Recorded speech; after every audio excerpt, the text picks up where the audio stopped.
The Knicks were involved in something of really not much note earlier, getting Terrence Ferguson and Austin Rivers goes to OKC. We got some baseball for you today as some big decisions are looming, and we have the latest on Deshaun Watson. So lots to get to over the course of the next 5 hours. Good afternoon, Evan. How are you today, kid? You shouldn't minimize a second-round pick. You got a second-round pick, man. Yeah, I don't worry about second-round picks. Collect them like stamps, baby. I don't worry about second-round picks. I don't worry about Terrence Ferguson. I do not think the Knicks are going to be all that active. Do you want them to be active? I don't, actually. I don't. I recognize that we are not a team that's going to win now. And while we're not, loaded up with draft picks, similar to how the Jets are in football, for that matter, if you're getting a guy that is looking at free agency after this year, to me, we're wasting our time here. I recognize that you want to win. Every player wants to win. Every franchise wants to win. So I'm respectful of that. Mm-hmm. The Knicks want to be in the playoffs. Great. And when they do get to the playoffs, their goal is to win. Now, we know they're not going to be good enough to win, but I respect that there's goals and then there's also reality. Right. And those are sometimes mutually exclusive things. Goal is to win, not good enough to win. So if the Knicks start making deals that somehow impact us 3 years from now, and I'm not saying they will, 2 years from now, 5 years from now, I would rather keep the team the way it is. They're not going to, though. And let's just leave it alone and roll the dice that maybe they win a couple games in the first round. You don't have to worry that this group is going to mortgage the future. Now, you said something interesting. You said, I don't care about second-round picks. I don't. So with that said, would you have traded 2 second-round picks for Evan Fournier the way the Boston Celtics did? I'm in a different spot than the Celtics, so it's not a fair question. I view the Knicks independent of everybody else, that I'm a diehard Knicks fan. So 2 second-round picks for Fournier? All right. I'm not second-round picks, Evan Fournier. I'm not winning titles with that. Well, but wait a second. We know they're not winning a title. Yeah. But you still want to either improve yourself for the future. I do. Which we're all in favor of. A deal like Lonzo Ball would be about that. Lonzo Ball, but to be fair, I think Lonzo Ball makes the Knicks a better team. Right. I do. Lonzo Ball actually now is looking for $20 million a year next year. You don't want to pay him? Well, that's the rub. Well, that's what I'm asking you. I would not give Lonzo Ball a 5-year, $100 million contract. I wouldn't. Okay. Then don't trade for him. Right. Well, that's my point. I mean, then I understand where you're coming from. That is my point. Then do you want to make a trade where, say, you acquire Eric Bledsoe, take on his contract, and the sweetener is a first-round pick? Now you're talking more along the lines of how I'm thinking. I'm not going to get all caught up today in what the Knicks may or may not do, if the Nets are active at all, what they may or may not do, because I think both teams are in the same bed they're going to be in fast forward to the summer. And for the Nets, it's going to be, think you're good enough to win a championship, and you have to knock on wood that your guys are healthy. That's still, we're not sure about Durant. Well, 2/3 of the guys aren't healthy right now. Yeah, but the heart injury is not knee, a leg, I'm worried about but he's got a neck issue. Yeah, he may not play Friday. It ain't that big a deal. For July, it ain't that big a deal. Kyrie's more of a head case than he is a physical case right now, but he has had his injuries. I think the big question is Durant, of course. And as far as the Knicks go, look, the Knicks are going to be in the playoffs. Great. And that's it. Well, you do understand that 2 teams that you're in a battle with got better today. The Knicks are going to be in the playoffs. I don't know what their seed's going to be. We don't know if they're going to be in the playoffs. No, we do. They'll be in the play-in tournament. That's called the postseason. That's not the playoffs. The NBA even clarified last week it's not the playoffs. It's the playoffs. No, it's not. Yes, it is. The playoffs are top 8 seeds once the tournament is over. That's the playoffs. Then only 8 teams should make it. Okay. But 10 teams make it. No, that's not the playoffs, That's Craig. how I view it. Listen. Let's make this clear, because I don't need minimize you. where my team is. I'm not minimizing you. I said to you yesterday, and I still believe it, they have a legitimate chance to get a top 6 seed. The East right now, after the top 3 teams are mediocre enough where maybe finishing a game or 2 above 500 will be enough. So I'm not minimizing you at all. I'm merely saying, according to the NBA, and I happen to fully agree with them, if you're in the play-in tournament but you lose, you didn't make the playoffs. Yeah, you did. No, you didn't. You did. No, you didn't. Sorry, if you play a game after the 72 this year are done, you made the postseason. No, you didn't. And by the way, it means nothing. It doesn't mean anything, but it means you made the postseason. Right. And it's not worth arguing about, because at the end of the day, it doesn't mean anything. it means you have the right to play the Sixers or the Nets or the Milwaukee Bucks in the first round and probably either get swept or lose in 5 games. Let me just clarify that. Unless, of course, it's the Knicks and they may beat Milwaukee and pull off one of the great Seattle-Denver-styled first-round playoff upsets in NBA history. What's up, Sean Kemp? I have to ask you a question that at first you're going to be bored by, and then you will realize the brilliance of why I asked it. All right. Do you know Evan Fournier's nickname? Evan Fournier's nickname? Horny Forney. No. Well, it was in college. Was that? Well, I can imagine that. Sorry about that. What is his current nickname? Don't Google Fournier. His nickname is Don't Google? Don't Google Fournier. Because if you Google Fournier... I'm going to be a jackass guy. Go ahead, Google Fournier. All right. And Evan Fournier, who I hate and love at the same time because he's an excellent shooter, he's a nice player, tweeted out already today to Boston, hey, if you don't know much about me, you should Google my last name. Oh, boy. Which is not a good idea. Fournier is a type of gangrene that is an acute necrotic infection of the scrotum, penis, or perineum. It's characterized by scrotum pain and redness with rapid progression to gangrene and sloughing or falling off of tissue. Fournier. Don't Google Fournier. Oh, I hope he comes to New York. See? Better now yet, you wish you traded for him. I hope he goes to the Brooklyn Nets. I don't want him playing for the Knicks. Well, he's in Boston now. It's over. It's done. Good. I hope somebody. When do the Knicks play the Celtics again this year? I got to check the schedule. Yeah. Make scrotum. That's really a serious illness. I know. Well, it's not an illness, I guess. How do you. I guess diabetics may It's get an that. infection. So it's. Is it an infection? Yeah. It's an infection. An acute necrotic infection. Imagine growing up with your last name being an infection. Yeah, but how do you get it? Is it like a diabetic type thing? That's a great question. I don't know. Do you get it from like sex?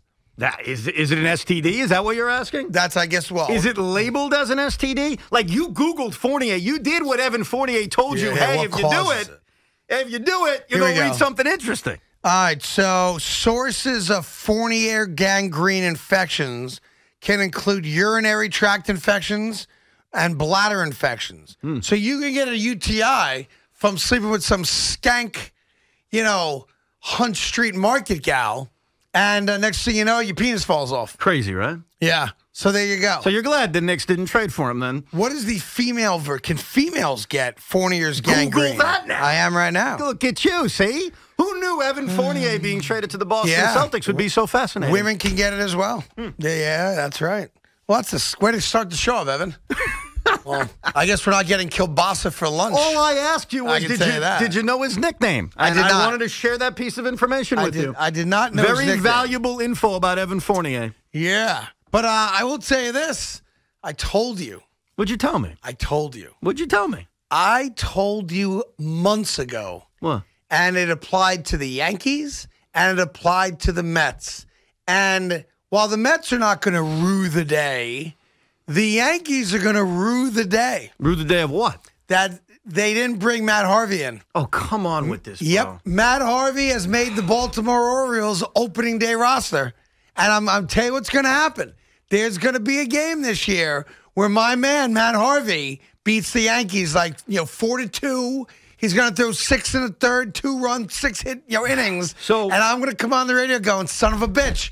I told you, Craig, that the Mets or Yankees should have made an offer for nothing to get Matt Harvey. I'm going to ask this question. Yeah. It's not condescending. I'm not trying to be a jerk. Don't set it up as condescending. How many Oriole pitchers can you even name? I know the entire, well, because of Matt Harvey, I now know the entire Orioles. You're familiar with then. John Means. You're familiar with Wade LeBlanc. You're familiar with the whole crew. How about Ryan Mountcastle? Does that make you happy? Excellent. How about Yalmer Sanchez? How about Austin Hayes? Don't test me, sir. None of them are pitchers.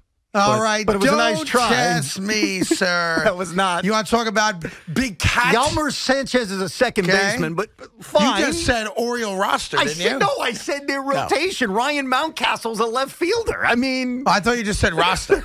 I was looking at their roster today. Yeah, their starting pitching staff. Yeah. And I like John Means. Wade LeBlanc? Well, I already said him. So you mean like Felix Hernandez? He's already hurt. Did you say Dean Kremer? I haven't mentioned him yet. Did you say Keegan Aiken? I haven't mentioned him, but I did mention John Means, who is their ace. you mention Jorge Lopez? I did not. All right, so there you go. So I know more of them than you do. No. Well. Huh? But, guys, what is your point, sir? I'm happy for Matt Harvey. Yes, me I really am. Yeah. I'm glad he's in the major leagues. I've watched him at times over the last 6 years. Last year with Kansas City, a year before that with Anaheim, and obviously his days with the Mets, and then when he was traded to Cincinnati. Yeah. There has been no evidence since really 2015, since Game 5 of the World Series, in which I don't blame him, by the way, at all. I blame Terry Collins. There's been no evidence he has anything left. And so, good for him. I like that he even said, I'm not looking to be as good as I was. I'm looking to be better. I think that's great.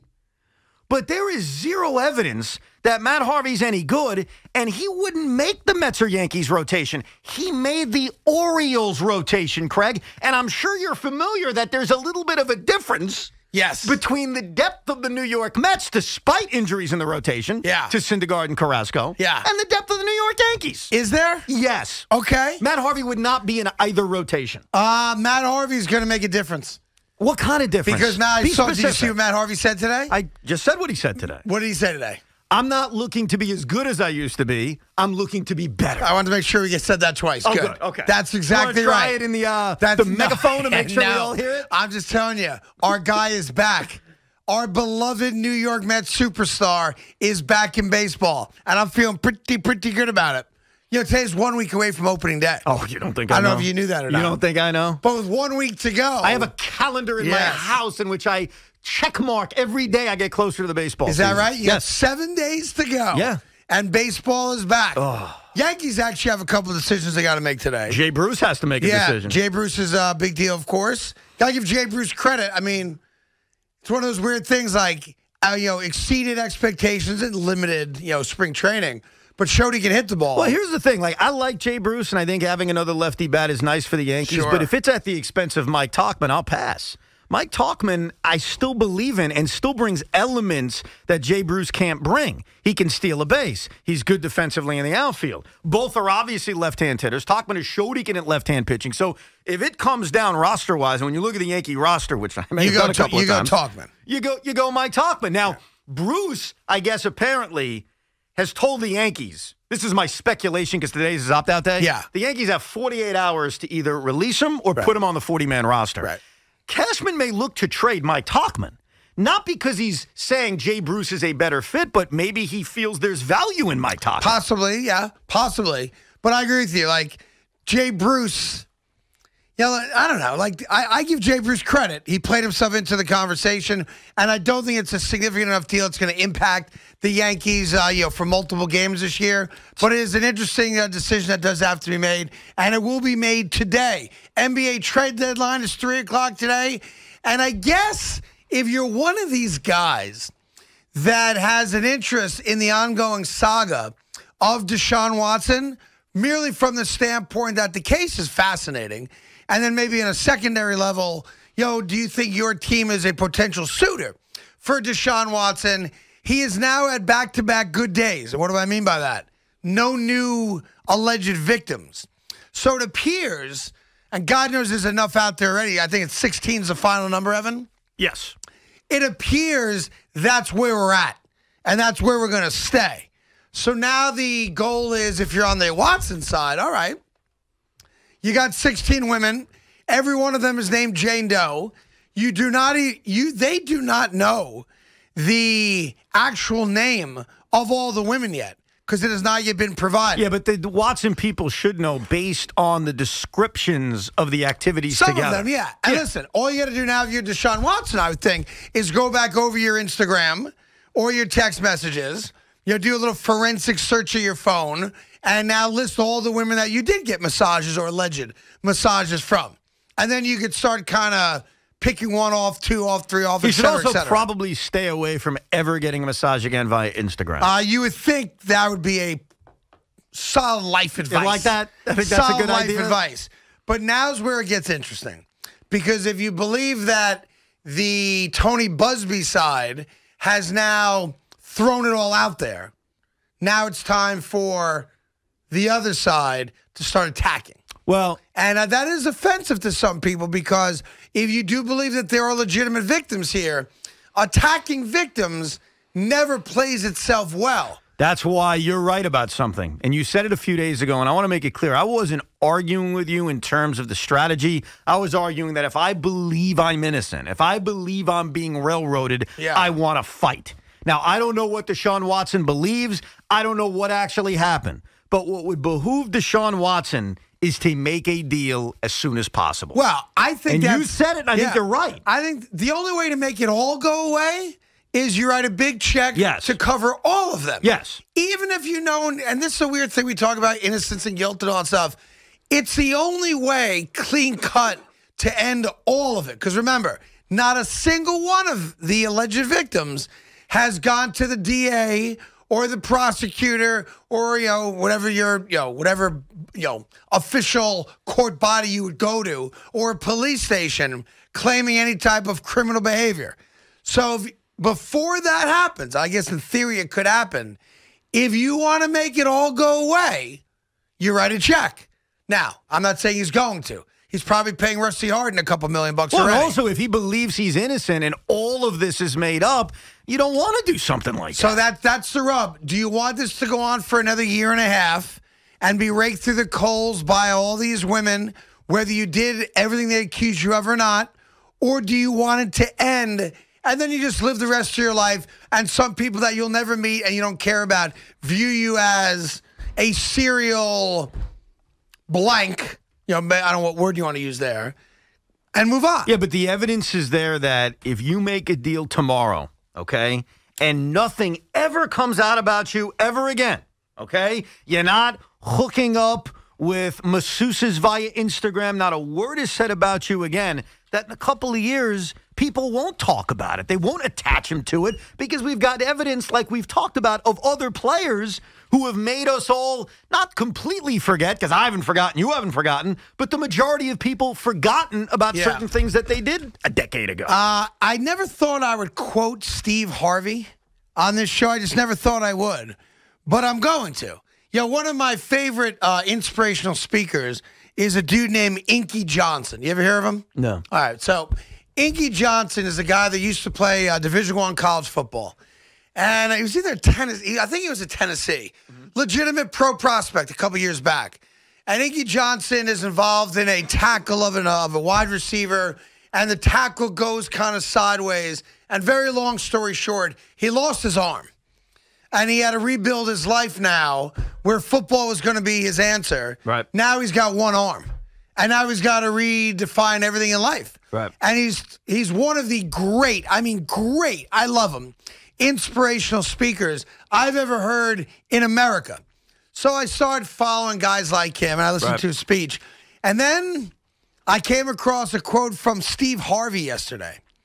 And Steve Harvey said, people's opinion of you is none of your business. People's opinion of you is none of your business. Nor should you make it your business. Interesting. And that sunk into me all day yesterday. It's the first time I heard it driving home yesterday. I want to say it again. People's opinion of you is none of your business. Okay? Mm-hmm. So if you're Deshaun Watson, you know who your friends are. You know who your family is.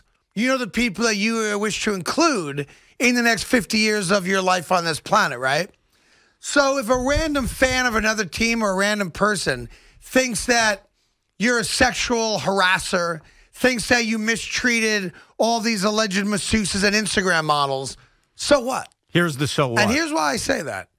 Because you're going to go back and play football, and you're going to get paid hundreds of millions of dollars over the next 15 years to play football. We all know that's going to happen.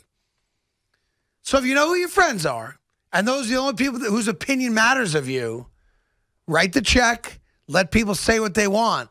Why do you care? Because endorsements are affected by that? He's making so much money already, it doesn't matter. But that's not it. Look, it's easy for you and I to say that, because from afar, I would think that. How many endorsements does he have today? I don't know. Right. So if you're He'll have less, though. But if you're going to make a couple $100 million, and he will, he's already got a contract for 140 whatever million bucks. So money's not an issue anymore in your life. But the other thing that you can't minimize is if he truly believes none of this is true. That's the rub. And that's the number one rub, Evan. You're right. That's the thing I argued with you about a couple of days ago. Not that it's a bad strategy to settle. Not that, hey, go make a deal, make it go away. It's, can you live knowing none of this is true? And you want to scream from the highest mountain, this is BS. Now, do I believe it's all BS? Probably not. Let's all be honest. Probably not. But I'd understand fighting if Deshaun Watson deep down says, this ain't true. And here's the other thing. While that's a really interesting quote by Steve Harvey, and maybe it should be true, ask yourself a question. Yeah. You still care what other people think? Less and less and less and less. Well, that's a good trait. Yeah. But, like, look at Twitter. And I'm not talking about serious things, like fun, dopey things. I'll tell you why, though, also. Yes. You know, listen, I've lived an interesting life, for sure, and I've put myself in a bad spot because of my own actions that I can only blame myself for. But there is still so much inaccurate information out there that's said about me that, you know, I got to a point where I can't fight it. Right. And does it bother me sometimes? Yeah, I'm not going to deny it. There are times it bothers me because no one cares to fact check. No one cares to write a story objectively or with all the facts. And I live that. So when I heard this quote yesterday, people's opinion of you is none of your business, I'm striving now to live that.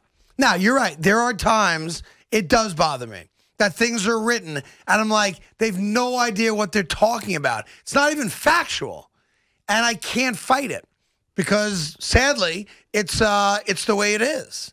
So I'm trying now to live that quote because I love the quote. And if you're Deshaun Watson and you can live with the fact that some people are forever going to think that you're a bad guy because A, B, and C, but those people don't matter to you, then write the check and be done with it.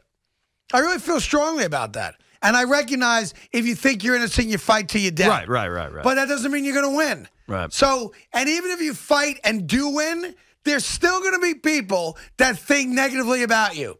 So why let those people live rent-free in your head? Move on, F them. That's my new thing, Evan. F them all. T-shirt. Say what you want to say, F them all. I'll give you the quote one more time.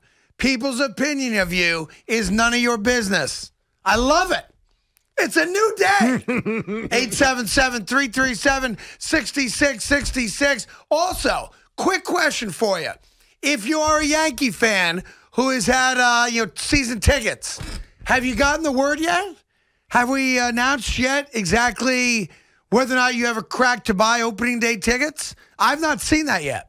I know for the Mets, it's out there. Everyone told us it was out there. Yes. But have the New York Yankees reached out to any of you yet to let you know if you have access to tickets in April? Please call and let us know, and we'll provide the service to everybody else. We got lots cooking. Apparently, we're only going up to 6 o'clock today because we wanted to give you a little taste today. And it's really our gift to you, although it hurts that Evan and I can't do the full 6 o'clock hour. But we had a little meeting, and we said to ourselves, what do New Yorkers really need to get back to normal these days? And we all had an agreement. It was not it was unanimous. No. Was it unanimous? No. It was the majority one. It was not unanimous. I'm just going to say that. But the majority, democracy won. And the vote was New Yorkers want a little taste of Yankee baseball now that we're a week away. So at 6 o'clock tonight, we will leave an hour early so that you can hear John and Susan doing Yankee baseball as a little primer for next week. Will you reveal who voted against Yankee baseball? I will. Huh. Yes, I will. Yes. Right after I order lunch. I will.